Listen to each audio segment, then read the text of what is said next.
Welcome to the Transforming Trauma podcast. Transforming Trauma is presented by the NARM Training Institute. I'm your host, Emily Ruth, and I'm so glad you've joined us today. Hi, Transforming Trauma listeners. Do you want to join the international NARM community in support of trauma-informed care? If so, please consider joining us in 2023 to become trained in the neuroaffective relational model. The Level 1 online NARM Basics training is designed for helping professionals in a variety of fields, such as mental health professionals, substance abuse counselors, educators, doctors, nurses, other healthcare providers, coaches, and more. If you are a licensed mental health practitioner, you can join the Level 2 NARM Therapist training.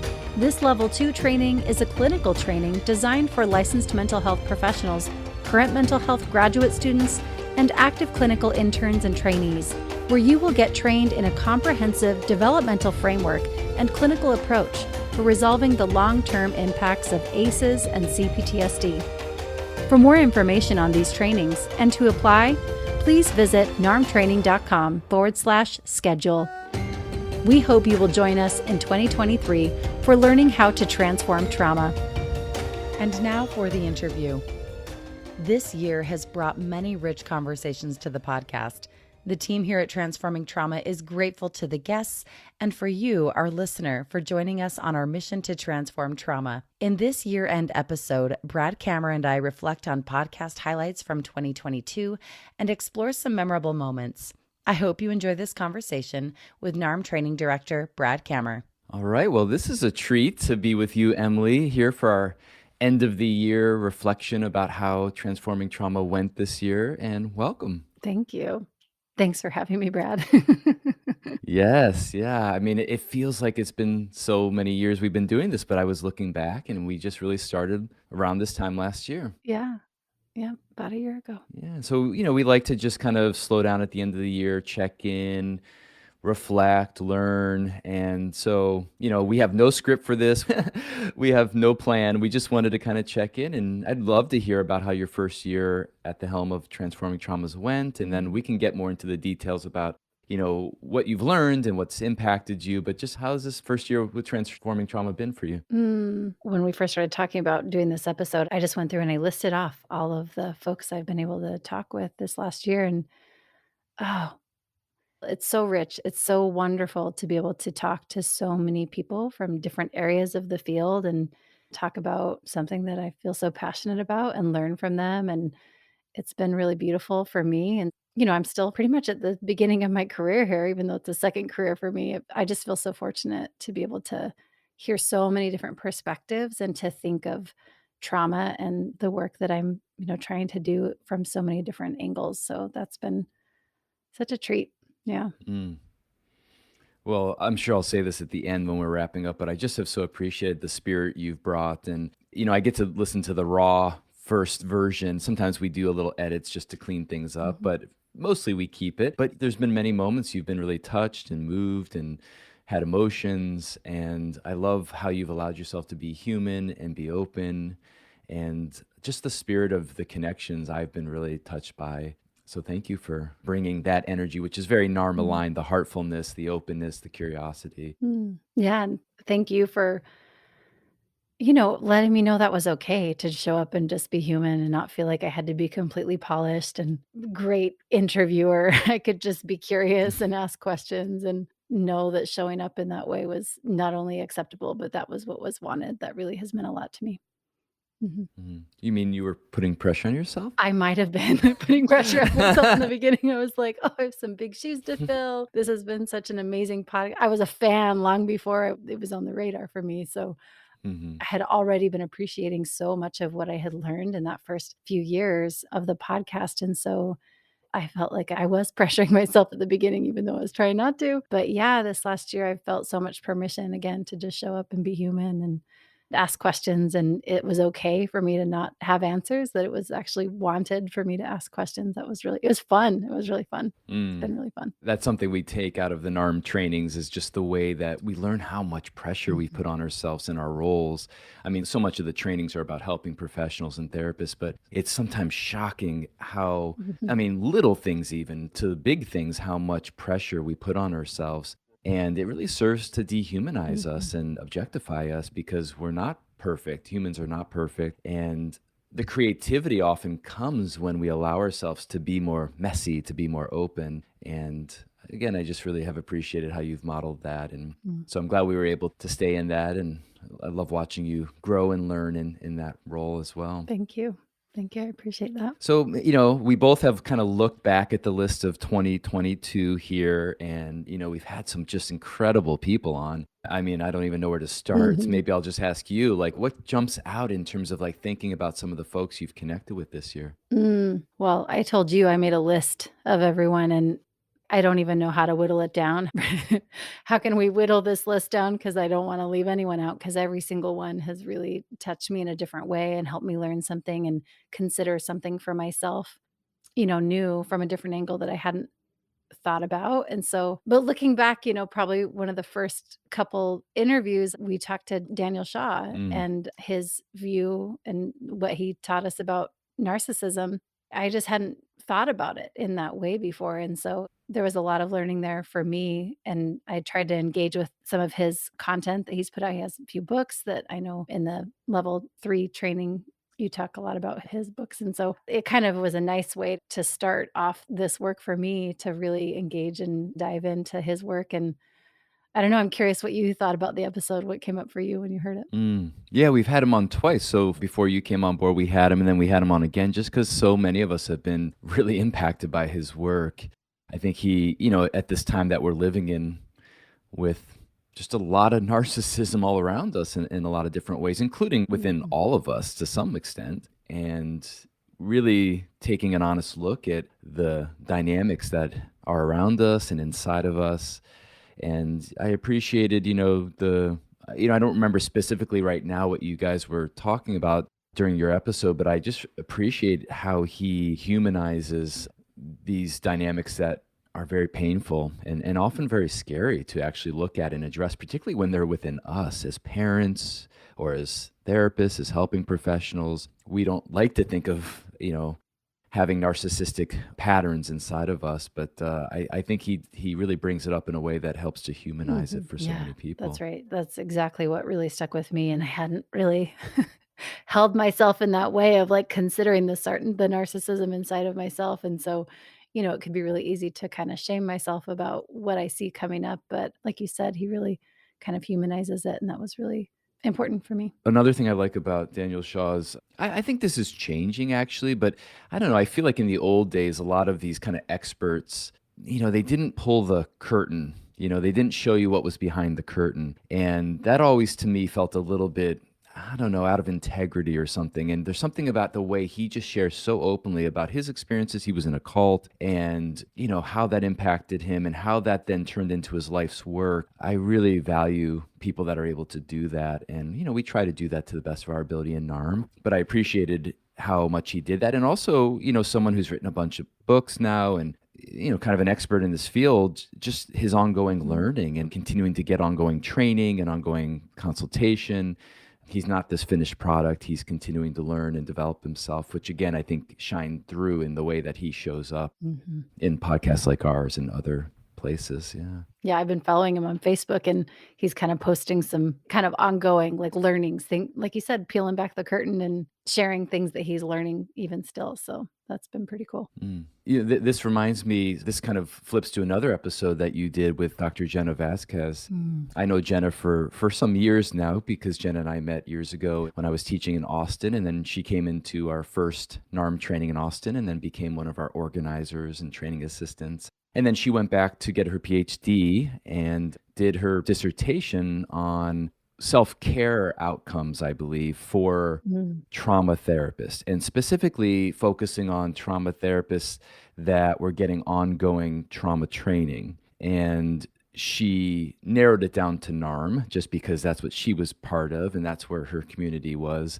So it was kind of one of our first dissertations, at least in the United States, specifically on NARM. And the results were incredible. I know it's just one research study. They were incredible. She presented it at the International Trauma Conference in Mhm. Boston in May, Bessel van der Kolk's conference. And I just really enjoyed you learning and having her share with us about her results. And the impact of, for those of us that are working in the trauma field, how important it is for us to practice our own self-care. And a big part of that self-care is about ongoing training, development, community, which is really aligned with the NARM Institute and what we're trying to create here. So I don't know if there was anything that kind of jumped out from Jenna's. Well, I just remember feeling like in my body, I think I even said in the interview, I felt like my skin was like vibrating, like buzzing. I was so excited to hear what her findings were and what she was sharing. And again, I just remember feeling so fortunate that here I am, relatively in the beginning of my career, and that this is how I'm coming into the field, that I'm recognizing the importance of self-care, and that I, am working with this model that rather than, I don't know how to say this, but like I could go and I could learn a model, and I've been in other trainings, and the model can be helpful, but I could potentially use it to shame myself. Like, oh, I don't have this good enough, or I don't have this skill developed enough. And in NARM, we hold it in such a way that the more we learn, the more gentle I can hold myself with it. And I just feel so fortunate about that. And that's what really she was talking about, how it landed for me. And so I was just so excited. I was like, give me more, tell me more. Yeah, that was a fun interview. Yeah, the phrase I couldn't capture a moment ago is called quality of life for therapists. That was like the topic, quality of life for therapists, and how much she stressed personal work and ongoing development, like just how important that is for us. And whether we're new in the field, like, you've been talking about yourself, or whether we've been a long time in the field, just how powerful this profession really is. I mean, not just therapists, for any helping professional that's working with trauma or just living in this time right now. Yeah. And there's a lot of stuff on social media about self-care. What does that really look like? And what does that mean? And what are things that can really help us, not just on the surface, but deeper? And so we did make her dissertation available on the website for people that want to actually read through it. It's super interesting, and it's very accessible. She wrote it in a way that's not too hard to read. And you'll see the actual specific factors of quality of life and self-care that she actually points to that through her research. Again, I wish I could capture some of those right now, but I'll let people find that themselves and read through it. Yeah, great, cool. Well, let's see, what was next? We talked about Dr. Sandy Bloom. I mentioned before we pressed record that her interview really touched me. The richness of her background and how much she knows, and the way she showed up in that conversation, it felt so like humble, and so like it was just beautiful to hear her talk about what she learned from her clients and her patients. And that to me really stood out. Again, how do I want to hold the folks that I work with? How do I want to engage with them? And I feel like she models that so beautifully. And now that she's turning, and now she's kind of passing the baton and like sharing all of this rich knowledge that she's come to, and the wisdom there in that conversation was really, really special for me. So that's another one that stands out to me. Yeah, I'll use this as an opportunity to pull the hood on how our process works here. I'm the executive producer of this podcast, and so I generally find the guests, and I often have a relationship to guests or some kind of connection to the guests. Sometimes people come to us, but usually that's how it happens. And Dr. Sandra Bloom was an interesting one because when I was in graduate school, I did a huge thesis, which was called Trauma in Civilization. It was a huge thesis. And one of the resources that really blew me away at that time was a book that she had written about her sanctuary model. I think the book was called Creating Sanctuary, but I don't remember exactly now. And I used a term that she had coined called traumatogenic forces. That basically, it was the first time I'd ever really heard that there was these forces within culture, within systems, within family systems, within relationships that are based fully in trauma patterns. And they're invisible, largely invisible. We just live with them. And, I had been looking at that individually with personality, but I hadn't quite understood how that related to these relational forces. And so I used her work quite a bit in my thesis. And I remember reading about the sanctuary model that she and her colleagues had created, and hearing her now, 20 some years later, talking about how it evolved over these years was really cool to hear. And like you said, just the wisdom of how she was kind of passing the baton was very cool. And that reminds me also of Nancy McWilliams too, the episode that you had with Dr. McWilliams. She is a giant in the field of psychodynamic therapy in the last 30, 40 years. And, I imagine she's also probably in that phase of her career as well. I don't recall if she talked about that, but her work has just influenced thousands and thousands of students and of therapists around the world. She has several very well-known books. And again, I found her to be also pulling back the hood in a certain way. She talked about her experiences when she was younger in college and how that shaped her, and just appreciated how much wisdom came out of her as well. Those two episodes kind of stood out to me in terms of having people that I've looked up to for a long time that we got the chance to talk to. Yeah, that's so exciting. Anything from your memories of that? Pretty much what you said. I just remember feeling really touched by the work that she's done and how generous. I just remember feeling like she was so generous with her time. Kind of on a personal note, after we stopped the interview, we sat and talked for a while. Like she was willing to just kind of, share her time, and she let me ask some questions like on a personal level. And she just was so generous with her time and so encouraging. And that's really what I remember about her. And I feel like that really shows in her work and what she shared. Another giant we had, I'd love to hear your memories on this, with Dr. Stephen Porges, who came on and talked with Larry and yourself. And for those of you that haven't listened to that episode or don't know who Dr. Porges is, he's the creator of the polyvagal theory and very well known around the world.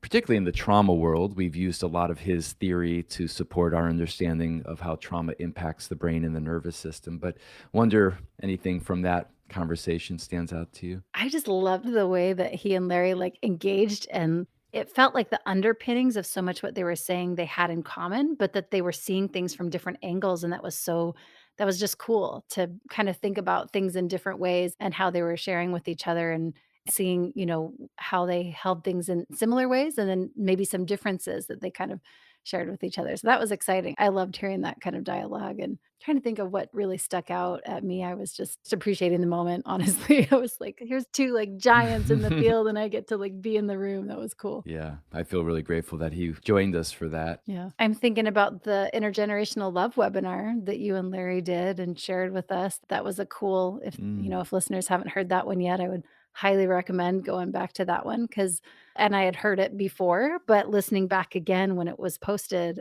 there were a lot of things that were just so helpful. So that's another one that sticks out at me. I don't know if if there was anything around that you wanted to talk about. Yeah, that came from, we have something in the NARM Training Institute we call the Inner Circle, which is an online program that we do. Every month we do a webinar on a specific topic. Usually it's within the field of complex trauma on some level, and we take a NARM perspective on that topic. So whether it's working with relationships or whether it's working with clients that have substance abuse issues, different elements of complex trauma. And sometimes we get into other kind of topics, and that topic is not so specifically about complex trauma, but it is about healing of complex trauma and how these intergenerational wounds that are real intergenerational trauma that impacts and creates complex trauma for the next generations. What about the other thread of it? The thread of what keeps us together, keeps us attached, keeps us connected, keeps babies coming, love on all the different levels. And we just don't talk enough, at least in the trauma world, about that. And I think I made a comment in there about how when I got my first textbook, when I started teaching, because for many years I've taught at community college and then other universities and graduate programs. But I remember my first semester teaching at community college, I got the textbook and I went through it, and there was nothing about love in the whole, 500 pages of psychology textbook. There was like things like altruism and stuff, but there was nothing about love. And I was like, wow, that says something about the field of psychology and how we look at humanity. Yeah. So it feels important in this trauma field. We spend a lot of time in these trauma trainings, really we have to, because we're dealing with really intense, scary, painful things, but it's important not to leave out that as people start to resolve some of these old pain patterns and fear patterns and shame patterns, they can reconnect to these things that make us most human, and love is a big part of that. Yeah. Maybe the biggest part of it. So Yeah, I love that. You just put it in a nutshell of what I really loved about that episode. So if listeners haven't heard that, and if they want kind of a peek into what the Inner Circle is all about, that was kind of a little sneak peek that we shared. yeah, I know we're kind of putting each other on the spot here to remember a lot of things that have happened this year, but I was thinking we've had a bunch of NARM therapists, and I wondered if anything stood out from the interviews you had with people like Crystal, Isaac, Kristen, and Jens.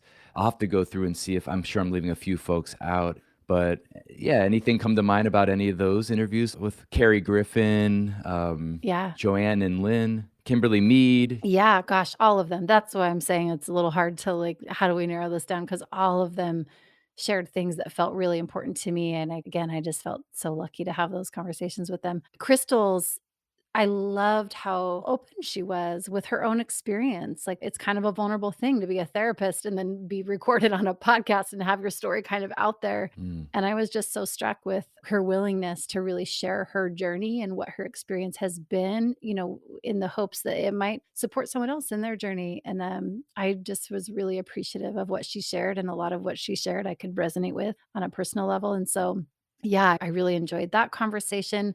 Isaac, oh my gosh, he is just such a light. I don't know how else to talk about him, but I couldn't help but like smile for a lot of that conversation because of what he shared. I'm trying to remember what the title is, something about the joy of queer identity. mm. And I just really enjoyed that conversation and hearing more from him and what his experience has been. And I remember, I don't want to put words in his mouth because listeners can go listen to it if they haven't already heard it. But just that his perspective, the queer identity, a lot of focus can be on like the hard parts of that.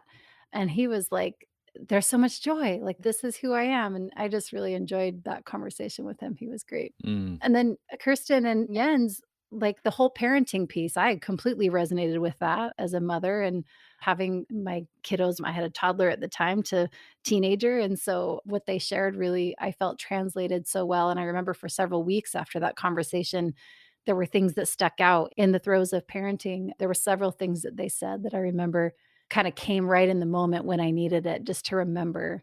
So anyway, those were a few that popped up at me. How about you, Brad? Yeah, I want to just name a few others just to make Yeah. sure we try to capture everyone. And then maybe one of your first conversations with Nadine, Dr. Yes. Nadine, Mhm. Prashant, you mentioned Kimberly, Mohammed, Galina, and then you did an interview with the staff, the clinical Sabina. staff of Sabino Recovery Center as well. Mhm. And yeah, I mean, each one of these just stood out to me in so many interesting and different ways.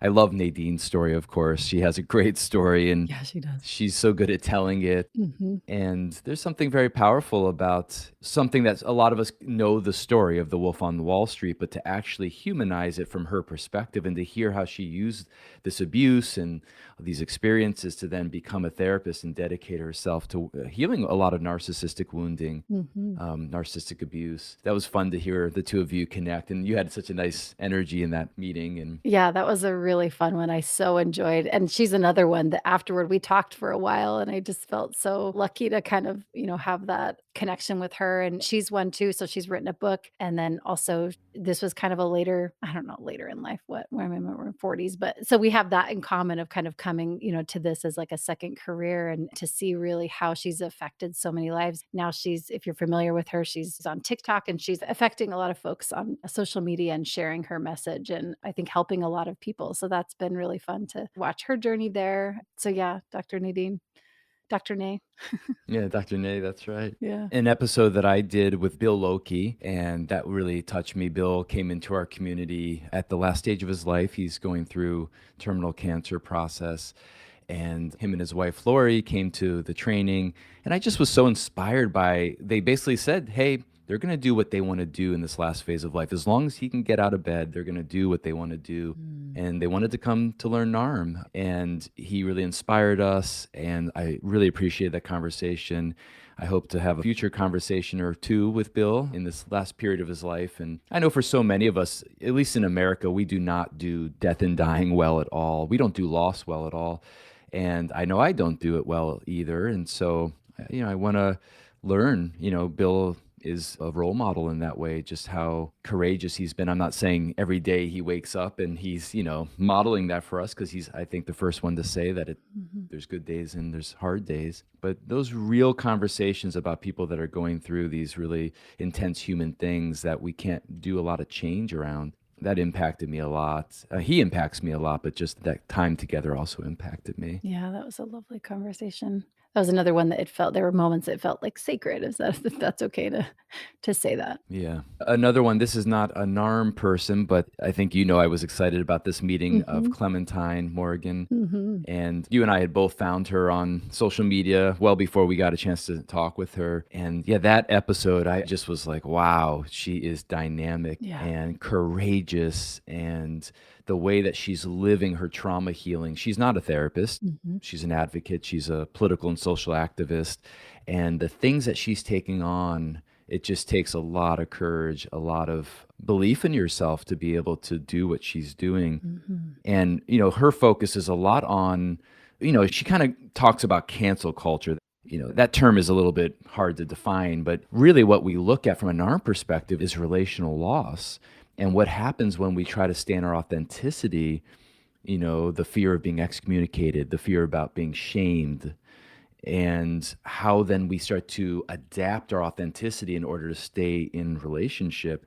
And, what she's basically kind of modeling for us is, to really stay in your authenticity and believing in yourself and bringing that into the world in ways that are going to be in integrity with you, and then finding the people in the groups that are going to be open to that. And the groups that aren't, then learning to deal with that to the best of our abilities. And I just was so moved by her, and I like to learn more. I know she does organizational consulting. I'd love to learn more from her.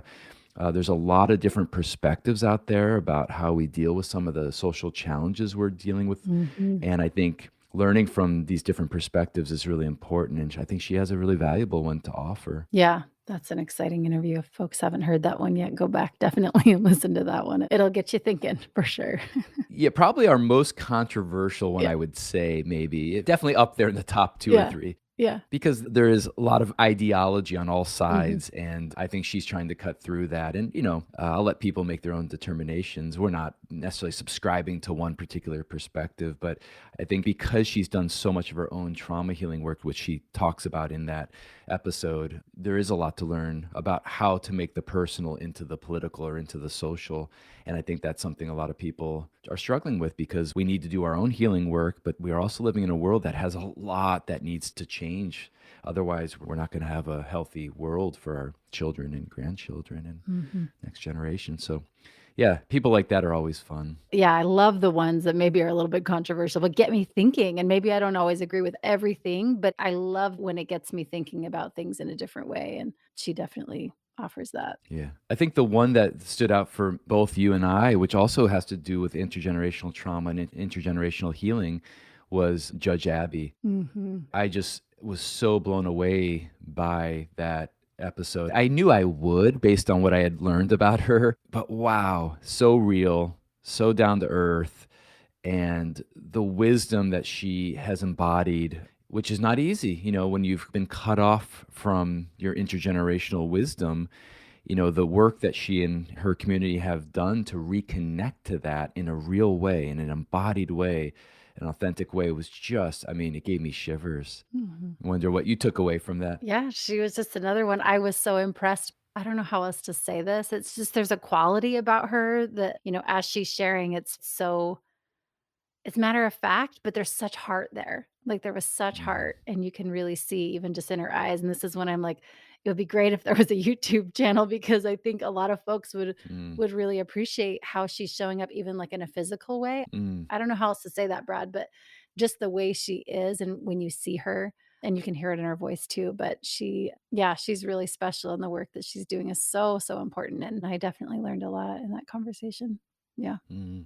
So as we pivot to 2023, anything that you're taking in terms of your learning, your growth, your intentions? Well, I just gotta say we've recorded a few that haven't aired yet that I'm super excited about, and I know a few that are gonna be on in the spring and hopefully in the summer. So I'm really excited for what's coming up. So if we can just kinda put a plug for listeners to stick around, there's some more exciting conversations, some more guests that have a lot to offer. I'm really trying to just continue to settle into showing up and being human and being curious. And this first year, there's so much learning for me, just even like silly things like technical stuff. Like, I gotta make sure my air conditioner's off. I gotta make sure my cat's out of the room, like some of those silly things that I can kinda stress myself out about.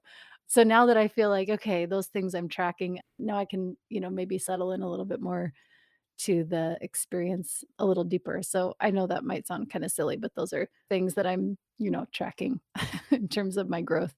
What else? Just the NARM model, just as I continue to learn more and understand even a little deeper about the model, I'm hoping that that will translate into the conversations that, as I'm showing up, that I can be even more NARM aligned. I don't know if that makes sense, but yeah. Great. Yeah, I'm looking forward also to, the conversations. I like the way that we're kind of balancing people within our NARM global community that are integrating NARM in all these really cool ways, really interesting ways, but also having these conversations with people outside, not to push NARM in any way, but just to learn more. And there's always overlap. I haven't heard one episode yet where I haven't heard some significant overlap between, Yeah. the NARM model and other models. And I think that keeps, these models open and evolving and healthy, and also the relationships. I mean, we live in such a commercialized, society where everything has its trademark and,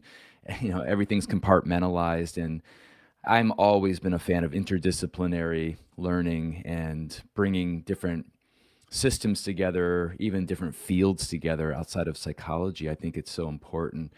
So I just appreciate, again, how we've been open to that and hosting these different voices and different wisdom. Yeah, and so much appreciation for those who have been willing to come, even though they may not know anything about NARM. Yeah. Sometimes they've been like, I'm not even really sure what it is I'm putting out there that y'all want to hear about. And I'm like, it's okay. We're just going to have a conversation. And that's been really fun to learn from so many folks in different parts of the field and what they have to share. Yeah, that's another fun thing, to pull back the curtain into the green room before we record. I've had a number of conversations where people are like, I don't know what this is. Yeah. I know it's a trauma podcast, but like, who are you guys? And Yeah. Yeah. yeah, it's been fun. And then people get interested and read the book or listen to more of our podcasts. And sometimes they'll email me later and say, thank you. It's so been interesting to learn more about you and what you do. And so, yeah, those are cool relationships that we've been developing. Yeah, that's fun. Yeah, as we wrap up here, I just thought I would throw out a few numbers. I mean, this is episode 90, this one right now that we're recording.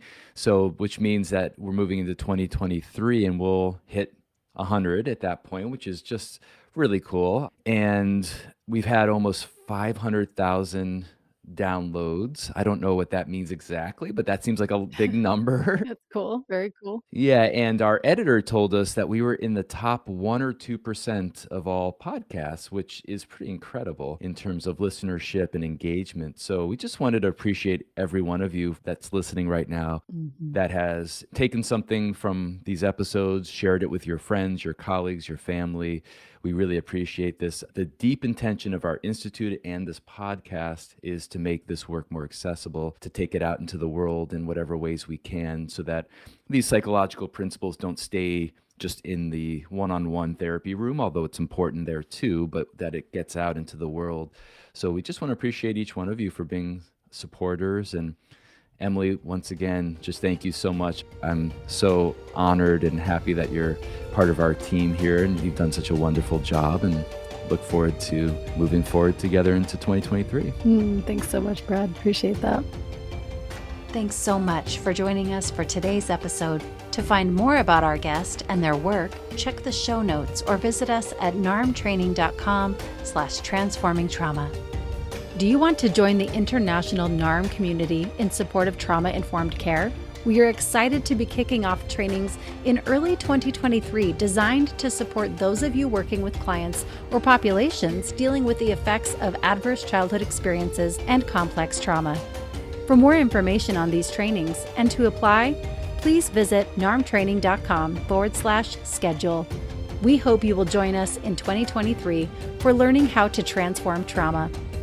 Thanks to Andrea Klunder and the Creative Imposter Studios for producing and editing, to Tori Essex for our album art, and to Brad Kammer for the creation of this podcast. We look forward to building community, connection with you, and changing the world by transforming trauma.